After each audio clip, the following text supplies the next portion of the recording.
Maeda Canal, noticias relevantes, el mejor entretenimiento, la fuente de información que conecta, de Chiclayo para el mundo. Hola, ¿cómo están? Soy Pepe Maeda Asensio, emitiendo desde hoy la noche, sábado 13 de junio del año 2026. Bueno, ya todo parece indicar de que Keiko Fujimori Gucci es la presidenta del Perú. Y esto lo logra después de 3 intentos. Yo solamente quiero puntualizar algunas cosas que se debaten en las redes sociales. Yo agradezco que me presten atención a los comentarios y a veces con respuestas masivas, ¿no? Y eso es muy bueno. Tenemos cantidad de miles de seguidores en el Facebook, en Instagram y también en las plataformas que yo administro, especialmente en Facebook. Primeramente, bueno, los amigos, mucha gente sabe que yo he sido de militancia prista.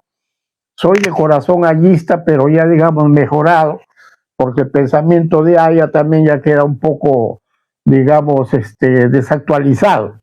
Estamos hablando de una ideología de los años 30. Estamos en el año 2026. En lo que a mí concierne, mucho he aprendido, creo, modestamente.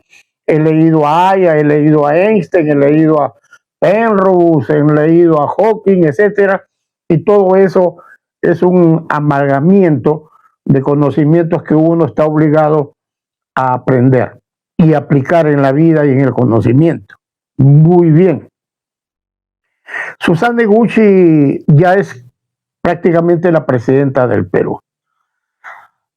Y voy a hacer el papel o la situación como que yo asumo la presidencia y qué es lo que aplicaría en su defecto, ¿no? Hay brillo en los lentes, bueno, bien. ¿Qué es lo que yo aplicaría? ¿Qué aplicaría? Para empezar, voy a ayudarme con unas notas de lo que tendría que hacer como propuesta Susana o Keiko Fujimori. Primero, pacificar y unir a este país que está dividido prácticamente en dos.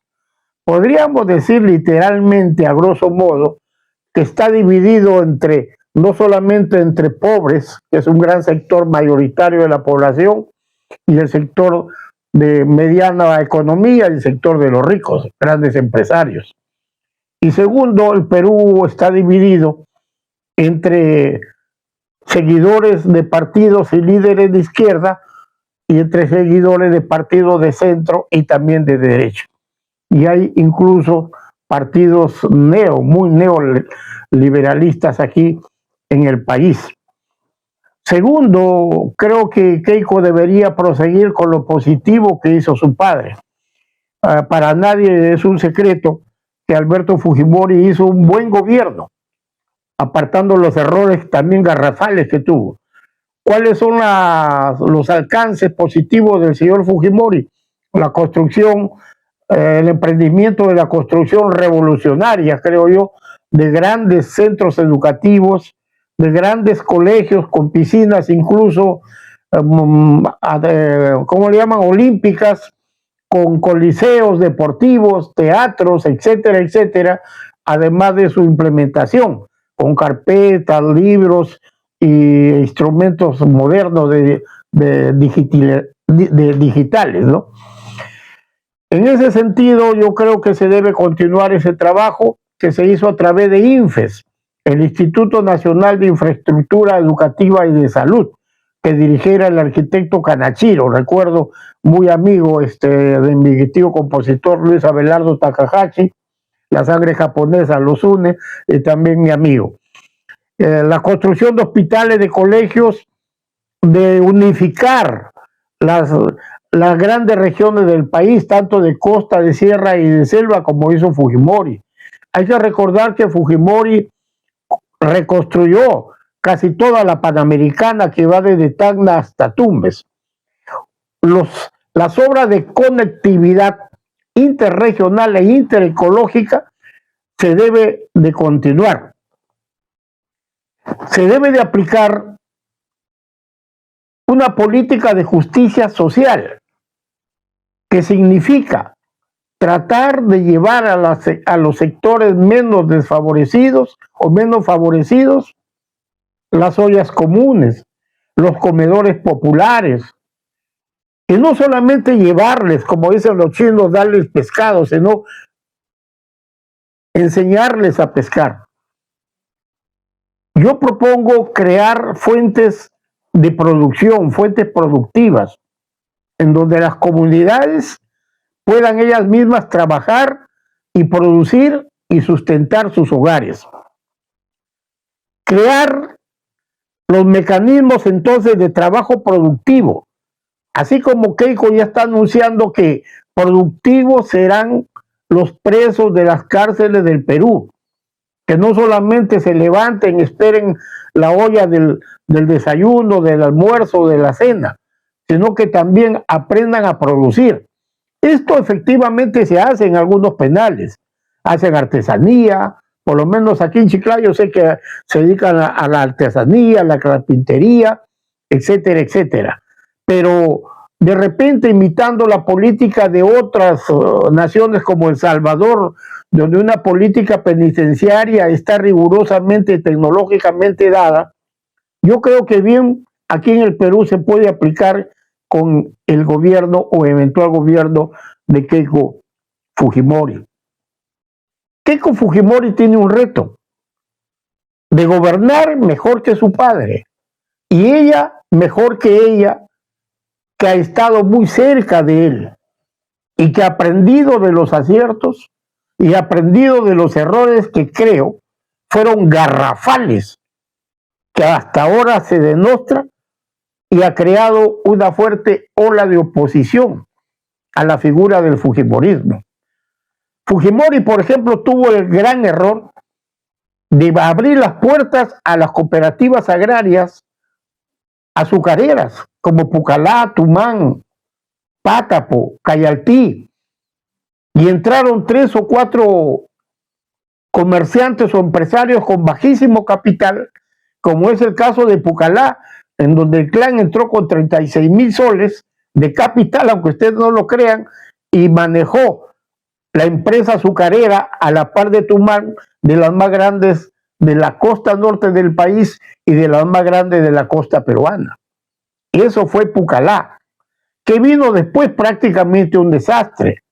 Se repartieron cual torta la empresa de Pucallá y uno de ellos, Olivio Huancaruna, fue prácticamente el ganador, llevándose judicialmente, bajo el tema o pretexto, no sé, de que se le debía mucho dinero y el Poder Judicial lo hizo acreedor y casi dueño absoluto de 4 o 5 fundos que pertenecían a Pucallá, entre ellos la Cría, Tablazos y Huacablanca, que hasta ahora no se sabe cómo va a terminar, si se devolverán las tierras a Pucallá, señora Keiko, o tal vez se queden con el señor Olivio Huancaruna, segunda posibilidad, que a mí, como heredero de acciones de mi señor padre en Pucallá, me parecería totalmente injusto.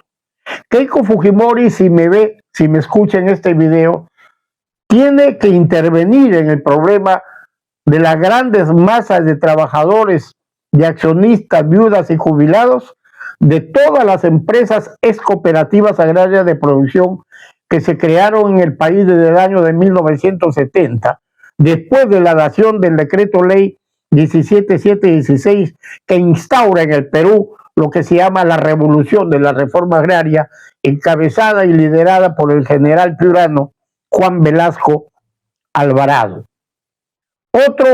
Otra medida desastrosa y tremendamente injusta que cometió Alberto Fujimori fue la creación del CAS, en donde a miles y no sé cuántos más jóvenes que ahora frisan entre 30 y 40 años de edad, Fujimori les negó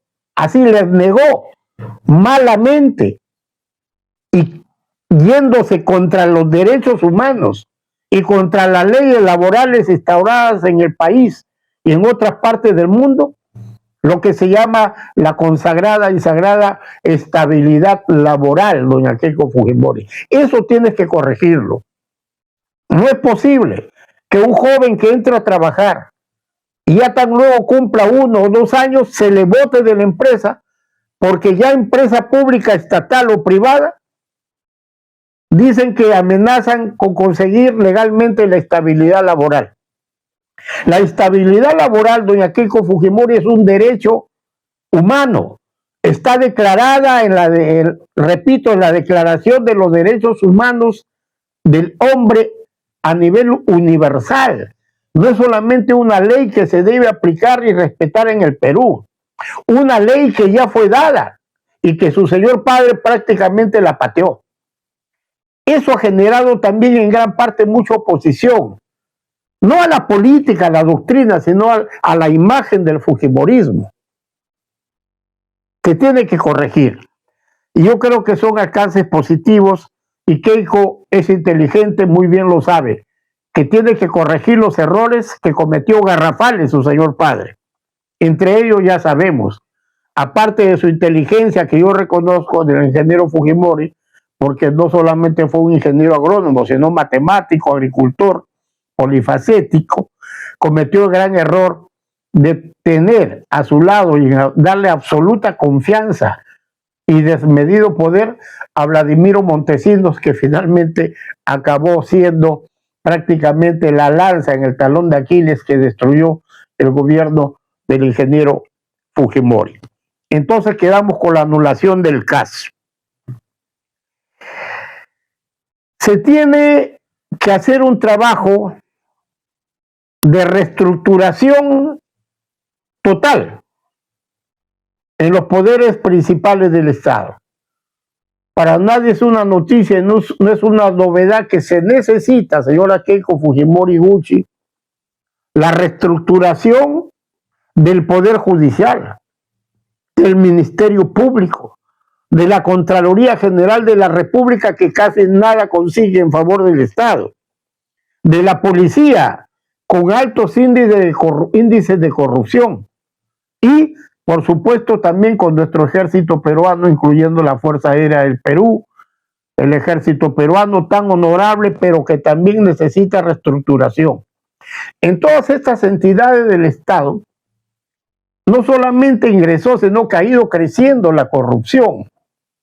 Jueces que se venden, sucedió un caso hasta por 1 kilo de peso, y estoy hablando de un vocal supremo en Lima, que lo ampallaron, que lo de apellido García, que lo ampallaron recibiendo un queso para solucionar un caso. Recordemos la banda de los cuellos blancos, en donde salieron audios donde este señor fugado en España, que hasta ahora no lo pueden extraditar, decía cómo quiere la sentencia, y se trata de la violación de un niño. Imagínense, en donde este señor desgraciado estaba arreglando que si le daba libertad o lo condenaba, según el parecer y según el juego del negocio que estaba haciendo con el otro, con el que conversaba, el otro interlocutor. Estoy apuntando también para que, al menos aquí en el departamento de Lambayeque, yo he sido también reiterativo en decir de que la Defensoría del Pueblo no sirve para nada. Es más, señora Keiko, la Defensoría del Pueblo o el Defensor del Pueblo está de más. ¿Por qué? Porque duplica funciones del Ministerio Público.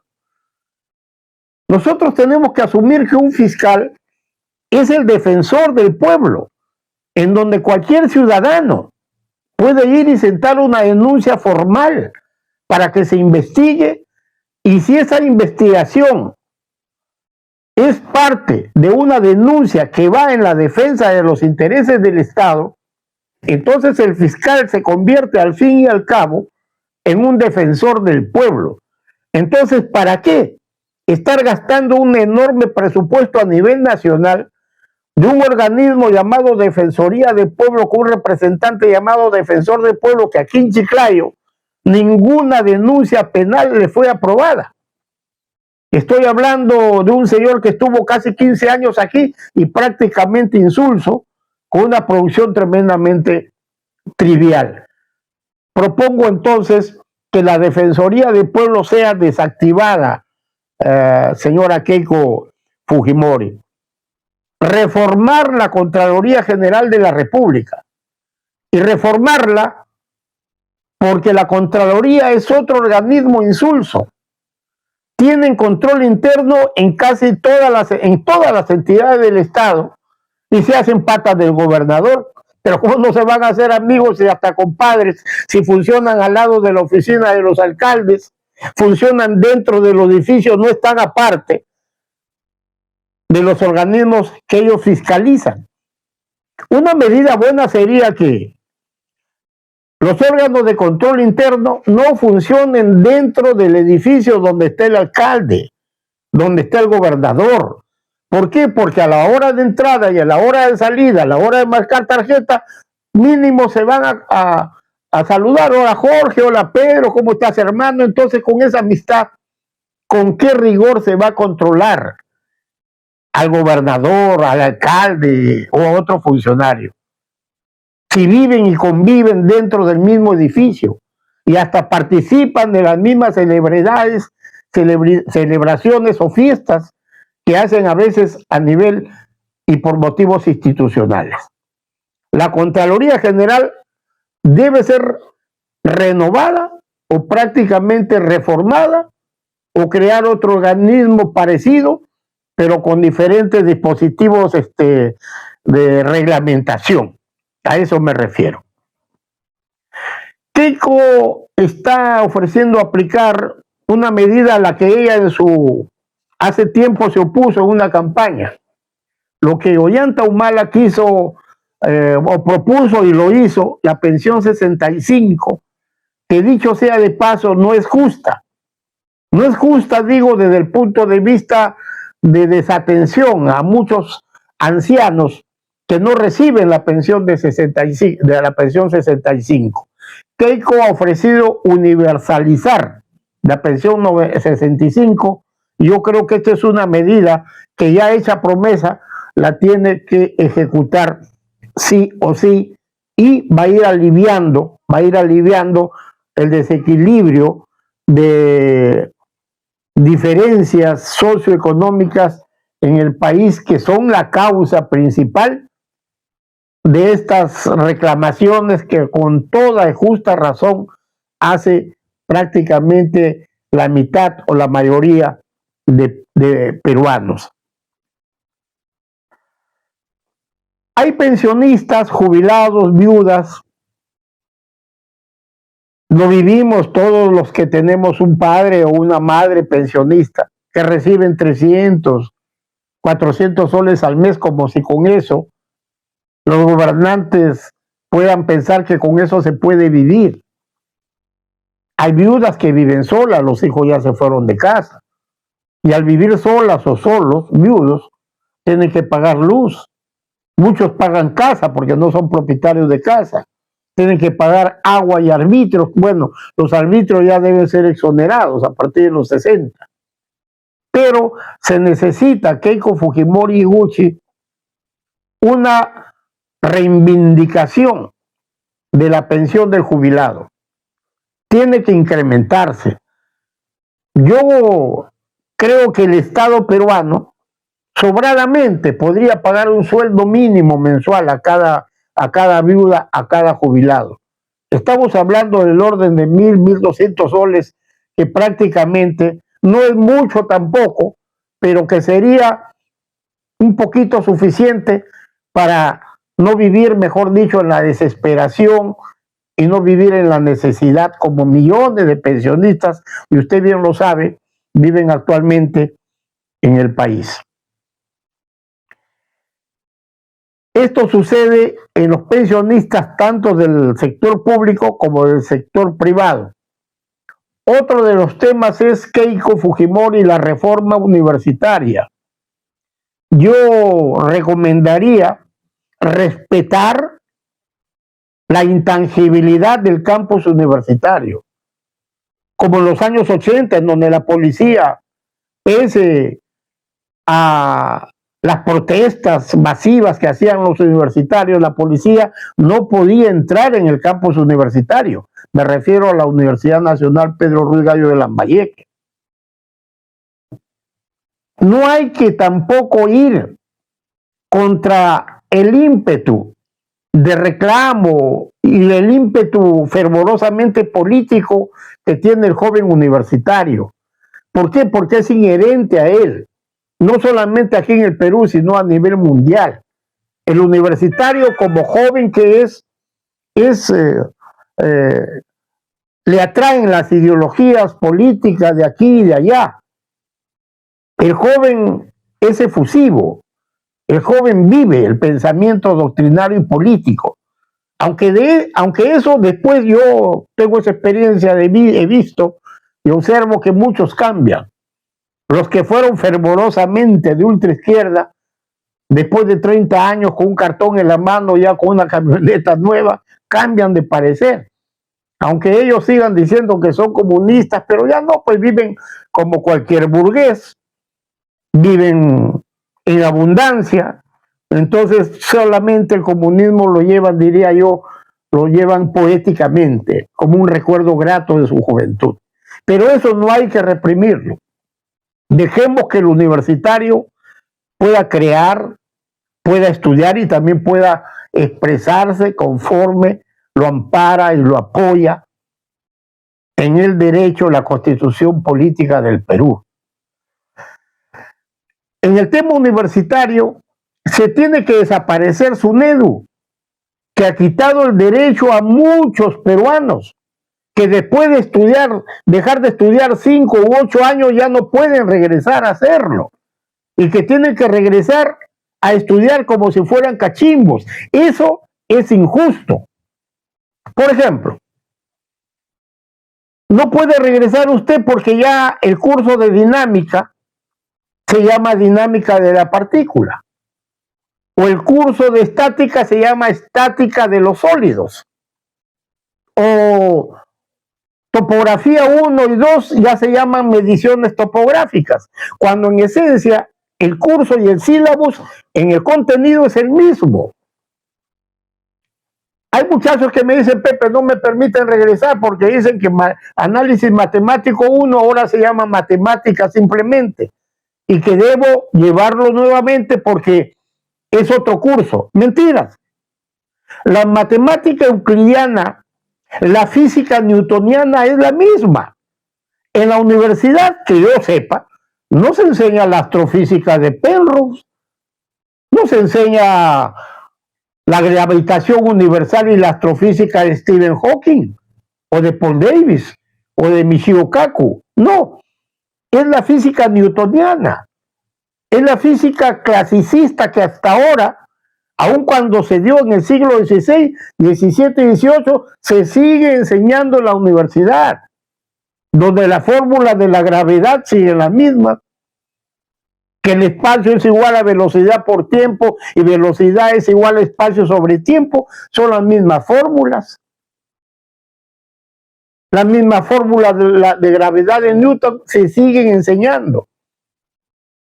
Los teoremas de Pitágoras siguen en los cursos de análisis matemático.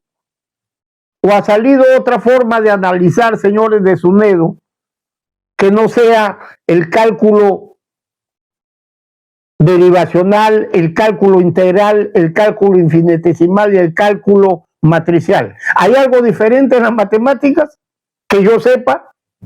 No me he dado por enterado. No hay, definitivamente no hay. Es la misma matemáticas pitagóricas, euclidianas, que se siguen enseñando en las universidades aquí y en todo el mundo. Entonces, Pepe Maeda, ¿por qué entonces le cambiaron de nombre? Les han cambiado de nombre por el bendito negocio de las universidades privadas, principalmente, que contagian, influyen y se aplican en el sistema universitario estatal y nacional. Si usted quiere matricularse, por ejemplo, en una universidad privada y estudiado, por decir, ingeniería agronómica, se quedó en el 9º ciclo, ya no puede regresar porque lo obligan a estudiar casi todos los ciclos, porque según ellos los cursos han cambiado, pero no dicen, han cambiado de nombre, no de contenido. El sílabus es el mismo. los creditajes son los mismos. Pero paradójicamente, estas universidades o la mayoría de ellos sí admiten a estudiantes nuevos que con cursos muy flojos ahora, y lo digo porque observo, me informan, converso, salen profesionales que no viven ya de lo que hayan aprendido, porque en el fondo no aprendieron nada, sino que viven de la audacia, ¿no? Se valen, un hombre se vale del saco, del terno, abogadito para poder impresionar cuando aquí no hay nada. Y eso me lo dicen abogados de cierta experiencia. O la mujer se pone la faldita aquí y con eso impresiona en un juzgado o un puesto policial, ¿no? A puros gritos, pero si le dicen en qué fundamento está su pedido, estoy bien seguro que le ponen 0.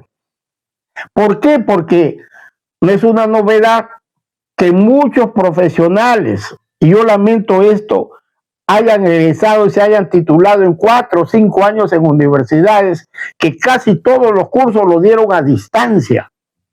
No es igual una formación académica a distancia que tener un profesor con la pizarra en medio, en donde usted pueda consultarle una y otra vez, o ser tomado en el examen con presencia del profesor y del jefe de prácticas. No es igual, señora Keiko. Entonces, el sistema universitario no solamente se tiene que reformar desapareciendo SUNEDU, sino que se tiene que revisar y reformar la ley universitaria, que se den oportunidades sin restricciones a todo aquel que quiera estudiar, que quiera continuar sus estudios y finalmente quiera ser profesional. Que no se coacte ese derecho universal del hombre. Aquí lo ha hecho SUNEDU para enriquecer a una docena de empresarios de universidades mediocres, de universidades que contratan a profesores. Yo tengo casos de la Pedro Ruiz Gallo, contratados en universidades privadas de aquí de Chiclayo, en donde se los obliga a no jalar. Y eso sucedió conmigo cuando era profesor de cierto instituto de turismo, que no fue en Maíza, termina en Tur. Cuando me jalé en medio salón me dijeron, profesor Maeda, la directora lo llama, y me dijo, señor Maeda, lo siento, pero aquí está prohibido jalar. ¿Qué le digo yo? Ipso facto yo renuncié. Aquí en Chiclayo, o sea, hay universidades que prohíben jalar. Un profesor de apellido Zamora, que me enseñó topografía 1, 2 y 3 en la Pedro Ruiz Gallo, me dijo, Maeda, te voy a contar un caso. En la universidad privada X, que no la menciono, me vayan a querellar, aunque fundamento y verdad tengo y lo estoy diciendo. El curso de topografía, en donde el ingeniero Zamora, recuerdan muchachos, nos sacaban a la salida de Lambayeque, nos hacían subir las dunas del Monte de la Virgen, hasta las mujeres, compañeras, estudiantes, tenían que cargar su nivel, su plancheta, su teodolito, y con su bota de campo subir los grandes cerros de arena, bajo un sol incandescente, 12, 1, 2, 3 de la tarde, y salíamos en la noche.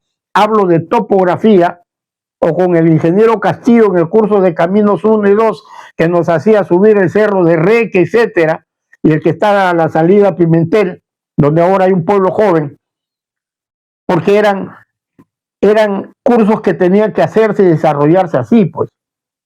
Me dijo el profesor Zamora que en cierta universidad le dijeron que los instrumentos topográficos, teodolito, plancheta, nivel, clímetro, etcétera, no podían salir del campus universitario. El ingeniero catedrático dijo, entonces, ¿dónde voy a hacer la enseñanza y las prácticas en campo? ¿Sabe qué le dijeron? Que las hagan en el jardín de la universidad. Entonces yo pregunto, ¿esto es cierto? ¿Qué tipo de ingenieros van a salir si hacen topografía en un jardín? En donde no pueden hacer, digamos, mediciones de desniveles, porque todo está planchadito. Donde no pueden hacer un levantamiento con curva de nivel. Entonces la plancheta no la conocen. El otro curso de geodesia que va más allá de la topografía y que yo he aplicado en mi libro La geodesia en los templos monumentales mochicas, que va a ser lanzado en Amazon todavía, tenga paciencia, pero se va a hacer con mi autoría. ¿Cómo se va a hacer geodesia? Si son mediciones más grandes, en áreas mucho más grandes, fuera o adentro del campus universitarios. Entonces, esto lo explico con detalle, señora Keiko Fujimori, señores del Partido de Fuerza Popular, incluyendo diputados por Lambayeque, para que tengan en cuenta la propuesta que estamos haciendo de reformar SUNEDU y revisar todo el sistema universitario, y que se rompa esa maldita cojudez de que un señor que ya está casado, tiene hijos, etcétera, no pueda regresar a la universidad y se le corte así la posibilidad de alcanzar su título, que ya lo tenía un pelo. Entonces, ese es el tema. Por si acaso, paso a la voz que hay sistema universitario ahora internacional, no en el Perú, porque SUNEDU amarra todo. SUNEDU, digamos, es el guardallaves, el tesorero de los intereses de los capos del sistema universitario privado en el Perú. Pero hay universidades, especialmente en Estados Unidos, que están abriendo las puertas a los estudiantes que dejaron de estudiar y que ahora finalmente pueden sacar su título profesional, y creo con mucho más nivel de renombre de universidades de prestigio y de ribetes internacionales. Tenemos, señora Keiko, que incentivar también la inversión privada nacional e internacional. Mire lo que está haciendo China con Corío, con Chancay. También hay que ser vigilantes, pues, ¿no? Tampoco abrirle las puertas como su padre abrió las cooperativas agrarias, convirtiéndolas en sociedades anónimas abiertas. No, a los chinos también hay que ponerles condiciones. Se están llevando y depredando el mar peruano. Paralelamente, no es el gobierno chino, sino empresas de chinos. Se les tiene que poner también condiciones estrictas, señora Keiko. No depredación, no abusar de la apertura que el Perú y su gobierno les dan. Incentivemos de buena fe y correctamente, de acuerdo a las leyes y los cánones peruanos, la inversión en el Perú internacional. Demandamos desde Lambayeque también, señora Keiko, la ejecución del tan ansiado puerto o el terminal de puerto de Eten, que sería la revivificación histórica de un puerto que ya existió por los años 1910, 1920. Por ahí ingresaron la mayoría de extranjeros que vinieron y en su mayoría aportaron al desarrollo diferentes campos en lo que hoy es el departamento de Lambayeque. Vinieron japoneses, alemanes, yugoslavos, españoles, franceses, y tal como se ha hecho en el centro del país con los tiroleses, han transformado una selva inhóspita en un lugar bellísimo, en un lugar de turismo y de mucha atracción turística a nivel nacional e internacional aquí en el Perú. Estoy hablando de, ¿cómo se llama este lugar? Bueno, ya me olvidé, donde hay tiroleses, ¿no? Que le decimos alemanes. Los extranjeros aportaron mucho aquí en el departamento de Lambayeque. Entonces, el terminal marítimo de Puerto de Eten se tiene que hacer sí, sí o sí, señora Keiko. Tome atención también de lo que está pasando aquí en Lambayeque, donde un gobernador está pretendiendo regalar 1000 hectáreas. Eso es contraproducente. Eso va hasta contra el honor de los lambayecanos. Va contra nuestra integridad. No tanto cultural, sino nuestra integridad territorial. Para ceder un pedazo que es totalmente inaudito, de país a país o de región a región, es una cachetada al poblador, en este caso lambayecano. De que un señor inconsultamente puede decir, toma 1000 hectáreas como si fueran de mi abuela. No, señor. La historia agraria y latifundista tiene mucho aquí en el departamento de Lambayeque. Esas tierras que fueron cacicales a la venida de los españoles tuvieron siendo juicios que duraron por décadas. Ahí están los juicios de los charrochú o los chamochumbi de Lambayeque, con los Chanamé de Chaparrí, con los Temocha Asensio de Ferreñafe, que litigaban por décadas en lucha de esas tierras, que ahora un señor pretende regalar así a sola firma porque se le antojó o porque su papá le dijo que sea bien cumplidor. Entonces, caso que regale las tierras de él, pues, o de su papá, ¿no? Ese problema, señora Keiko, que ha causado aquí mucha incomodidad, mucho enojo y protesta, indignación ante el autoritarismo que usted no puede aplicar. El autoritarismo es un acto repudiable en todo gobernante. Todo lo que huela o suene a ser dictador es repudiable. Yo estoy bien seguro que Keiko Fujimori va a ser un gobierno democrático, como decía Belaúnde de ancha base, como decía Víctor Raúl, allá de la Torre de Pan con libertad. Hay que aminorar la diferencia de los cánones sociales económicos, cerrar las brechas de diferencias sociales. Los pobres del Perú quieren mejor trato.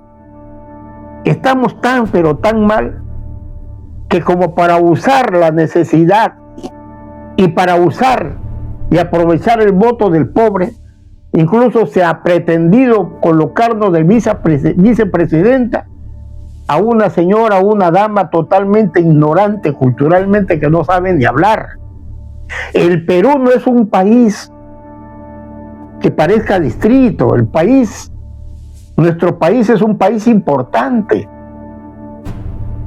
prestigiado a nivel mundial, no desde antes, sino de hace poco, con la promoción turística, con su Cusco, su señor de Sicán, el señor de Zipán, la dama de Ampato, con el señor o la dama de Pacopampa, o la última jerarca que se encontró con Ramón Uceda acá en Trujillo. El Perú es un país de mucha y rica biodiversidad. Les recuerdo que tenemos de los 135, más de 130 microclimas de los que hay en el mundo. Eso es el país donde tenemos Yugoslavia, Bélgica, Japón, Suiza, todo en un mismo país. Y nos merecemos gobernantes de nivel. Yo he de confesar, finalmente, por ahí me dicen fujimorista, si yo quisiera subirme al carro de Fujimori, 1000 pretextos tendría y las tengo. Por mi apellido japonés. Mis hermanos Kiki y Hernán son especialmente Hernán es muy amigo de Keiko Fujimori. Y ni él siquiera se anima a pedirle trabajo porque discúlpenme, es un Maeda Asensio. Estamos prohibidos de pedir favores. Vivimos de nuestro trabajo. Clávatelo bien. Por ahí me dicen que ya quieres subirte al carro de Fujimori. Nunca lo haré, porque tengo principios y soy lo suficiente para generar mis ingresos, que no son muchos, pero son suficientes para vivir en una ciudad donde la comida es relativamente barata. Declaro, no soy fujimorista. Para aquellos que me siguen, de repente a muchos no les interesa, pero para aquellos que me dicen tú eres fujimorista, no lo soy. Aunque no sería nada malo serlo, más bien me están invitando a ser fujimorista. No, mentiras, nunca va a ser eso. Yo dejé, también ya lo dije al principio, dejé de ser aprista hace mucho tiempo. Mi cerebrito creo que se ha enriquecido un poco y pienso más allá de lo que es el Perú. Estoy publicando un libro sobre la posibilidad y la teoría de la vida cuántica, la posibilidad que haya vida en los quarks, adentro, lo más adentro de un átomo. Y voy a estar pensando en ideología de los años 30, ya no, pues. Hay que renovarnos, estamos en el año 2026. Termino esto pidiéndole a la señora Fujimori que tenga en cuenta dos cosas. En donde soy reiterativo y prácticamente no me quieren escuchar o no me escuchan. Se viene el Meganiño o el Godzilla. Aquí en el departamento de Lambayeque no hay defensas ribereñas. Y olvídense de esos benditos sacos de arena que son un engaño a muchachos, que es un pretexto para robar en toda entidad de gobierno aquí en Lambayeque, ya lo han hecho. Que los investiguen. En Poma han puesto unos sacos de arena que costaron 2.300.000 soles. Y tal como yo lo predije sin ser científico en hidráulica, el río La Leche se lo llevó en un día. Díganme, ¿eso no es un robo? Y dos, ¿por qué no se investiga? ¿Y por qué insisten en poner sacos de arena si saben que el río las va a llevar? ¿Por qué no se ponen los benditos gaviones, que son estructuras de un acumulamiento de piedras, de rocas, enmalladas, nivel por nivel como escaleras? Yo creo que el río, por más caudal y fuerza que traiga, no se los va a llevar, y esto ya está demostrado en Brasil, especialmente donde tengo información, en otros países. Eso es el gran niño, señora Keiko. Ahora usted y yo vamos a vivir cuando se venga el mega niño dentro de 50 o 70 años. No voy a explicar más, el mega niño se sucede cada 550 años, señora Keiko. Asesórese por historiadores y especialmente por arqueólogos. Los meganiños, los dos últimos en el año 960, luego vino en el del año 1578 y este fue el último. Y si le sumamos 550 años, ya estamos a puertas, casi 50 años que van a correr rápido, donde se va a suceder un meganiño. Y para decir qué es un meganiño, Chiclayo soporta 50 milímetros de altura de lluvia y es una hecatombe, se inunda y casi desaparece con 50. Esto se vio en el año 83 y en el año 98. ¿Se imagina, señora Keiko, que ya no van a ser 50, sino un eventual meganiño podrían ser de 1.000 a 1.500 milímetros de lluvia? En Batangrande en el 83 cayeron 333 milímetros de lluvia y en Piura más de 500. Se fue una hecatombe. Fueron lluvias catastróficas, conforme yo lo titulo en Google. Pueden ver la catastrófica lluvia de Piura 1998. Entonces, el mega niño es catastrófico. Calcule el año 2078-2080, señora Keiko Fujimori Gucci, en donde toda la costa del Perú, no es una posibilidad, no es una teoría, es una ley natural. Se viene el mega niño. No estoy hablando del gran niño que se viene ya este año, sino del mega niño, que es horroroso. Le recomiendo leer el libro de Lorenzo Huertas Vallejos, La transcripción paleográfica del cura y escritor y escribano de Estado, don Bernabé Alcócer y Valdivieso, tema que ha tratado también en extenso María Rostorowski de Díez Canseco, con el título parecido de Las catastróficas lluvias de 1578. Repito, Lorenzo Huertas Vallejos, chiclayano en San Marcos, y la pluma de Bernabé Alcócer y Valdivieso, que la desarrolla muy bien este historiador lambayecano. Con esto me despido. Para Maeda Canal y las redes sociales, tu amigo y servidor de siempre, Pepe Maeda Asensio. Gracias.